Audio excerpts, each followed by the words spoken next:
तो जैसे कि आपने मेरे कल के व्लॉग में देखा, मैं 7:45 को घर आई। अब घर आके मैं चेंज ही कर रही थी, उतने मेरी बहन की आवाज आई थी कि बहन मेरा हाथ जल गया।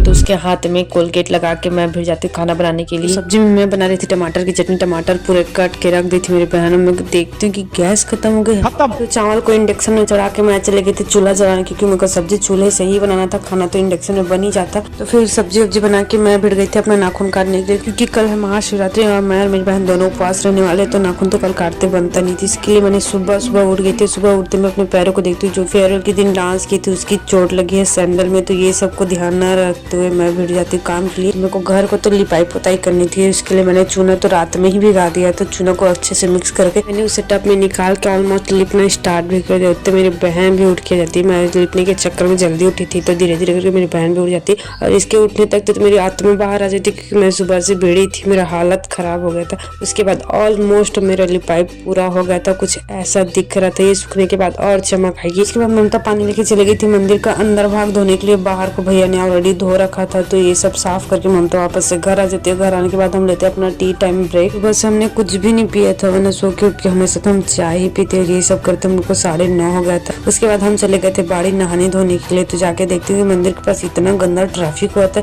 3-4 बड़े बड़े गाड़ी आ गए थे। उसके बाद में फाइनली यहाँ आ जाते हैं। आते ही इस बच्चे से थोड़ा खेलने लगते हैं, इसके साथ ये मस्ती कर ही रही थी। उसके बाद मेरी नजर पड़ती है सराफ फल पे, जो की थोड़ा थोड़ा करके पूरे 1 महीने से बड़ा, और लेकिन पता नहीं क्यों पक नहीं रहा है। फिर इनका मेल मिलाव करके अच्छे से हम आ जाते हैं घर। घर के लिए हम बेलपत्ता लेके आ जाते हैं। उसके बाद मैं लग जाती पूजा करने के लिए। ममता लग पूजा के बर्तन धोने के लिए। तो सबसे पहले मैंने गंगा जल निकाला। गंगा जल निकालने के बाद ना होम को मैं अंदर लेके आई, जिसकी वजह से बहुत ज्यादा धुआं हो गया था। उसको बाहर करके फिर लग गए थे कान्हा जी को स्नान करने के लिए। तो स्नान करने के लिए हमने उनको प्यारे प्यारे वस्त्र निकाले, उस पर तिलक लगाया। उसके बाद उनको अंदर ला। तो आग इतनी ज्यादा जल रही थी, क्योंकि मैंने इसमें कपूर डाल दिया था। फिर हमने करी पूजा। पूजा करने के बाद हम निकल गए थे मंदिर में पूजा करने। और आपको एक बात होता है, ये मंदिर जो है ना, ये हम लोग का, हमारे दादाजी ने बनाया, और इसे बने लगभग 27 साल हो गए। उसके बाद देखो मंदिर का नजारा सुबह अलग था और अभी अलग है। उसके बाद शाम हो गई, तो शाम के भोग के लिए मैंने बनाई थी सेवैयाँ, और इसे खाकर ही हमने अपना व्रत तोड़ा। तो खाने में तो ये ठीक ठाक ही थे। उसके बाद हमारे भैया लेके आ गए थे मेले से ही जलेबी, मूंगफली और गुच्चू, जिसे खा के तो चैन पड़ गया।